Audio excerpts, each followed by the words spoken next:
അഞ്ജനയെ സ്നേഹിക്കുന്ന, ഇഷ്ടപ്പെടുന്ന മുത്തശ്ശി എന്നെ സ്നേഹിക്കുന്നുണ്ടെങ്കിൽ മുത്തശ്ശി ഈ തീരുമാനം മാറ്റണം. മുത്തശ്ശിയുടെ വാക്കുകൾക്ക് വില കൊടുക്കുന്നില്ല എന്നൊന്നും തോന്നരുത്. എല്ലാവരും എന്നോട് ക്ഷമിക്കണം. എൻ്റെ മനസാക്ഷി കൊണ്ട് ഈ വിവാഹത്തിന് നിന്നു തരാൻ എനിക്ക് കഴിയില്ല. ഇതുവരെ ഞാൻ ക്ഷമയോടെ കാത്തിരിക്കുമായിരുന്നു. ഇനി കളി വേറെയാ. എന്നെയും എൻ്റെ മകളെയും അപമാനിച്ചതിന്റെ വില അവൻ കൊടുക്കേണ്ടി വരും. അവൻ ഇങ്ങനൊരു തീരുമാനം എടുത്തതിന് പിന്നിൽ ഭൂമി തന്നെയാ കാരണം. അച്ഛനില്ലാത്ത കുട്ടിയാ അവള്. നമ്മളാണ് അവളുടെ എല്ലാം.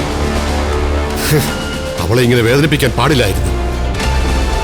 ഈ കല്യാണം നടന്നിരിക്കണം. അവൻ എന്തു പറഞ്ഞാലും ഈ കല്യാണം ഞാൻ നടത്തും.